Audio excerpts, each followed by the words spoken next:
Nopal, Hadir Pak. Ahmad Dhani, Hadir Pak. Irfan, Hadir Pak. Dewi Fitra, Saya Pak. Muhammad Ilham, Hadir Pak. Dion, Hadir Pak. Watan, Hadir Pak. Iqbal, Hadir Pak. hingga Ya, hadir Pak. Marjan. Hadir Pak. Ada yang belum dipanggil? Saya Pak. Siapa namanya? Kamila Pak. Hadir semua atau ada lagi yang belum datang? Hadir Pak semua. Ada satu Pak. Siapa? Ahmad Jadi Bapak buka. Assalamualaikum warahmatullahi wabarakatuh. Waalaikumsalam warahmatullahi wabarakatuh. Jadi sebelum kita masuk materi prinsip terjelas, Bapak ingin membuat suatu gambaran.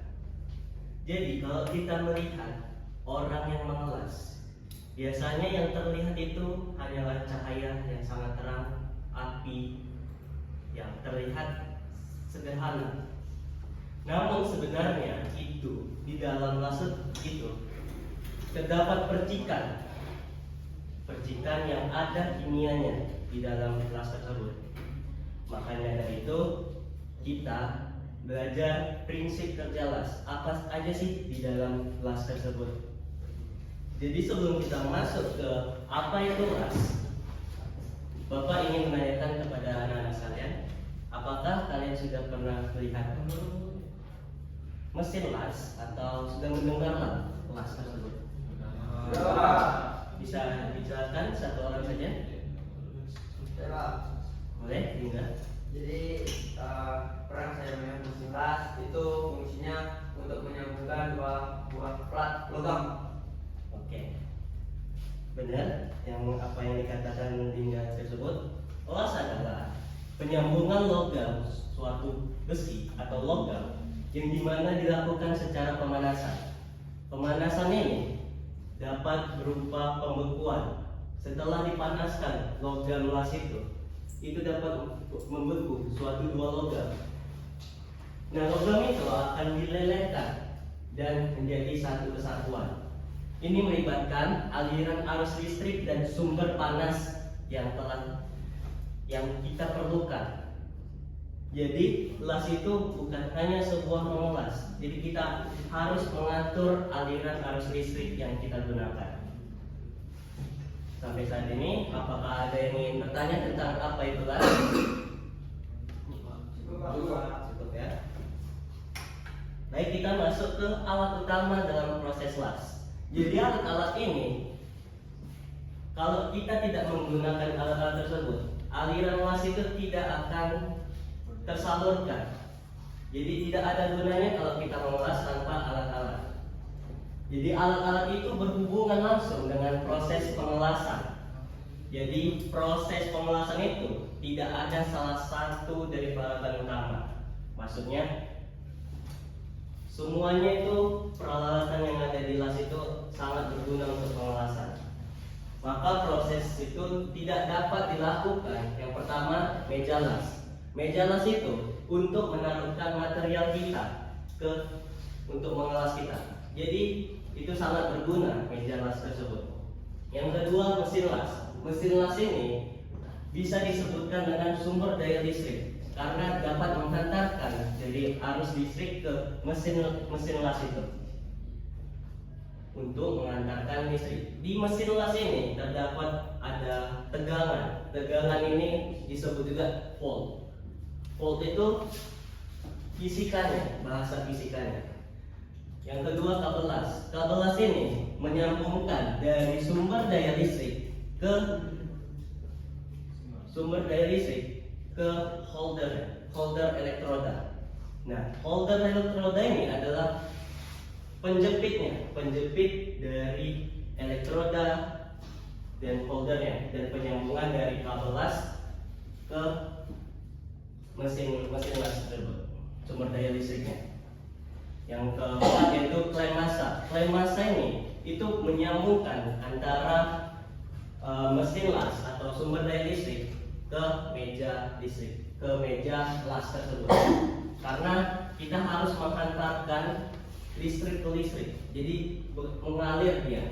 Nah, Seperti itu. Mungkin ada yang ingin ditanyakan? Ini Pak, Ya. mesin las itu yang mana Pak? Mesin las itu yang ini.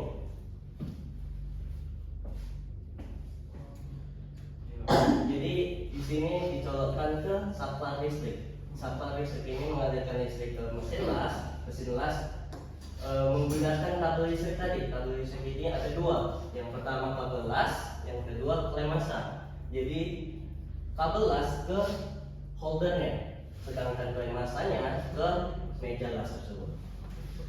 Apakah ada yang ingin ditanyakan?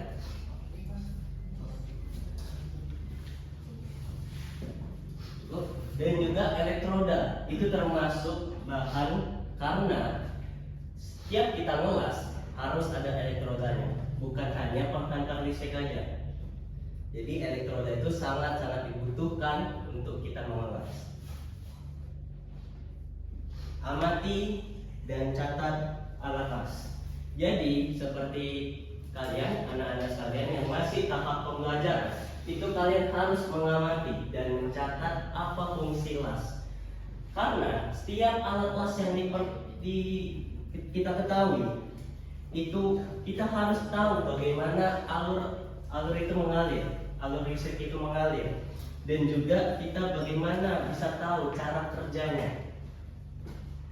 Jadi ketelitian dalam memahami, untuk kita memahami, amati dan catat alas ini, kita dapat sangat memengaruhi keselamatan kita dalam pengelasan dan juga kualitas hasil kerja kita. Oke, kita masuk ke fungsi daya listrik. Mungkin dari kalian apakah sudah mengetahui fungsi sumber daya listrik itu?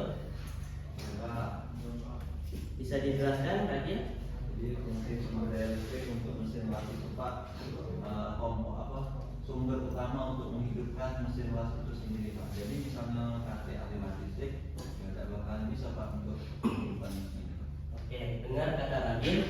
Fungsi sumber daya listrik itu adalah penghasilan utama yang disebut dalam kata-kata sehari-hari. Penghasilan utama kita dalam pengelasan. Tanpa sumber daya listrik kita tidak bisa melakukan pengelasan, karena pengelasan itu membutuhkan energi listrik untuk menghantarkan listrik menjadi panas.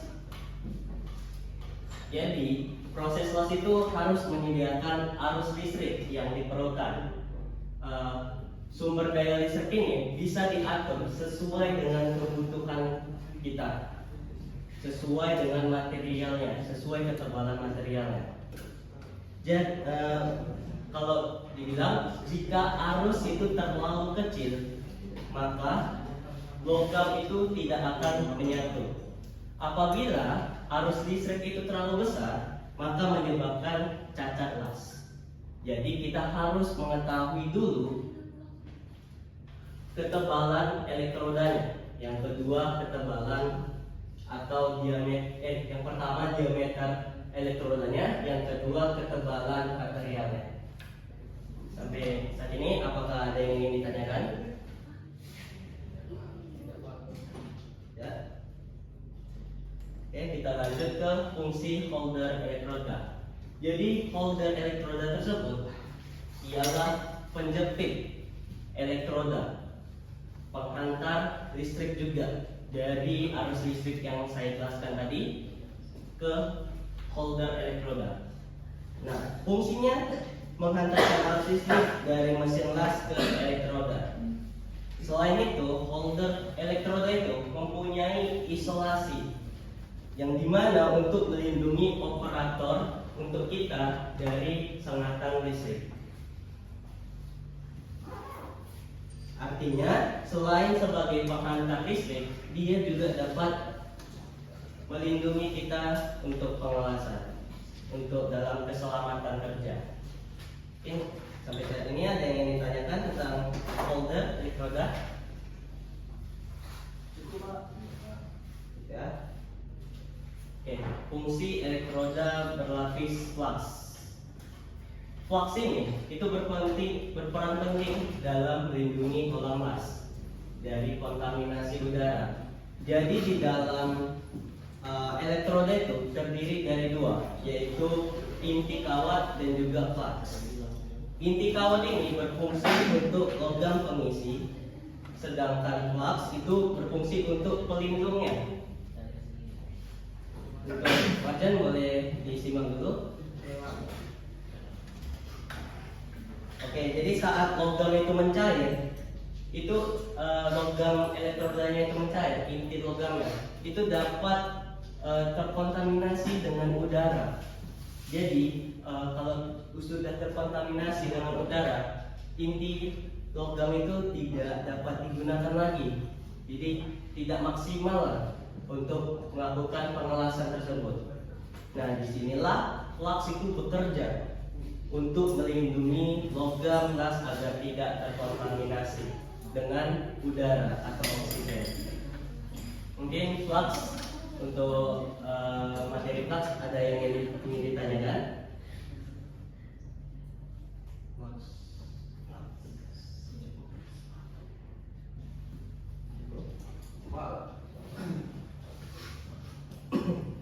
Oke, kita masuk ke aliran arus las. Aliran arus las ini pada prosesnya itu pengelasan dimulai dari power source. Power source ini yang saya katakan tadi sumber daya listriknya. Dari sumber daya listrik itu menuju ke kabel elektrodanya. Kabelnya ada dua yang saya bilang tadi, kabel las dan juga kabel massa. Kemudian ke holder, lalu ke elektroda, lalu ke benda kerja, dan kembali lagi ke power source. Dia selalu kembali alur listriknya, gerakannya. Jadi rangkaian ini harus tertutup agar busur listrik itu dapat terbentuk dan tetap stabil selama pengelasan, selama proses pengelasan berlangsung. Jika salah satu sambungan itu tidak baik, maka busur dapat terganggu.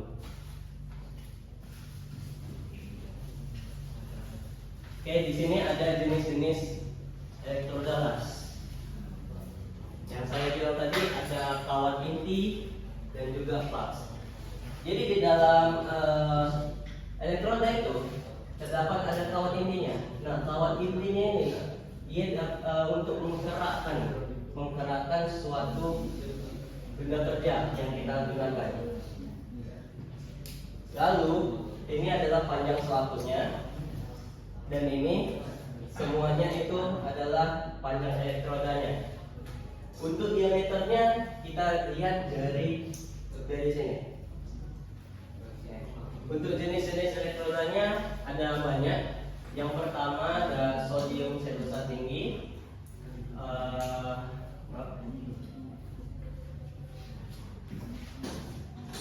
Untuk jenis elektrodanya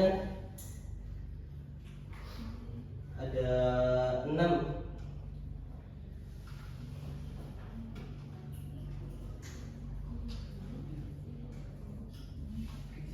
Yang pertama E6010, yang bagian pertama itu adalah sodium selulosa tinggi untuk lapisan luarnya. Untuk posisi lasnya itu bisa di semua posisi, bisa horizontal, bisa ke mana-mana. Untuk arus listriknya DC dan penetrasinya dalam. Untuk yang kedua E6011 itu lapisan luarnya potassium selulosa tinggi. Untuk posisinya lasnya sama, semua posisi, dan arus listriknya itu DC dan AC. Saya belum menjelaskan DC dan AC tadi. Jadi DC itu AC dulu. AC itu adalah alternating current, yang dimana arus itu bolak-balik. Dan AC itu adalah arus listrik yang akhirnya berubah-ubah secara periodik.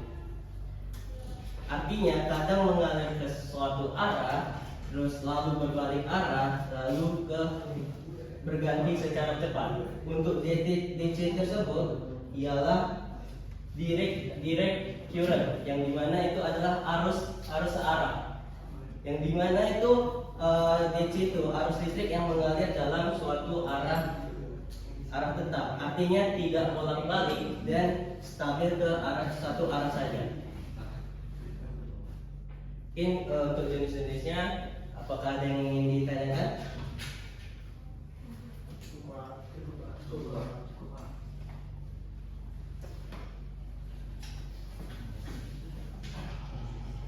Oke, tadi sudah saya jelaskan tentang lapisan flux. Nah, lapisan flux ini memiliki beberapa fungsi utama. Yang pertama tadi membentuk gas pelindung. Yang kedua itu membentuk terak pelindung. Yang ketiga itu untuk menstabilkan busur. Dan yang terakhir meningkatkan kualitas logam las.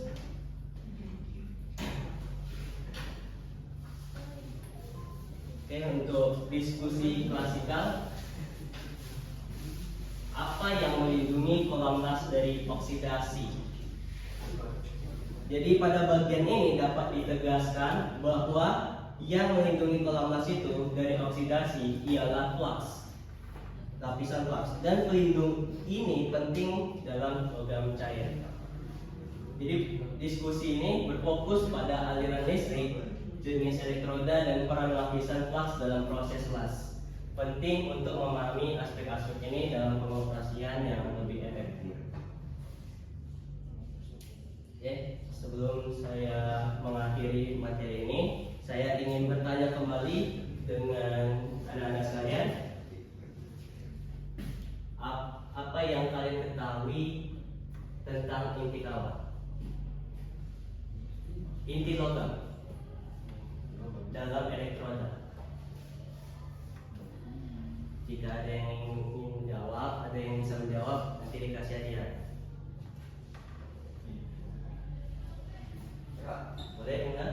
Jadi di dalam elektroda itu ada, di dalamnya itu ada logam dan lapisan pelindung logamnya, Pak. Oke. Untuk pertanyaan selanjutnya,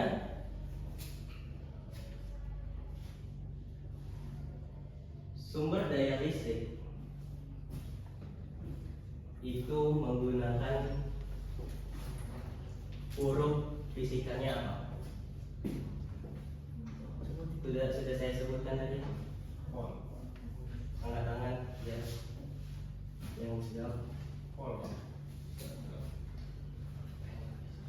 Untuk poll tersebut nanti kita akan dan saya jelaskan di minggu depan untuk di prakteknya. Jadi dari pelajaran ini, siapa yang bisa menyimpulkan untuk materi ini? Boleh angkat tangan?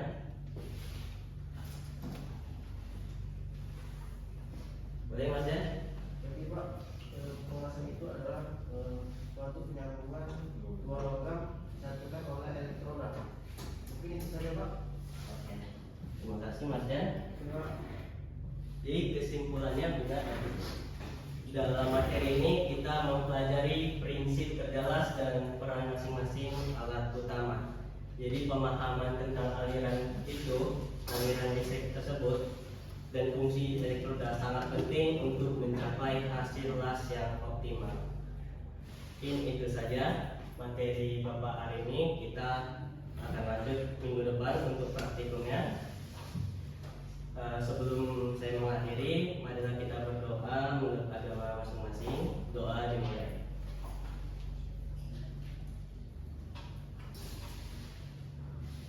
Doa selesai. Saya akhiri. Assalamualaikum warahmatullahi wabarakatuh.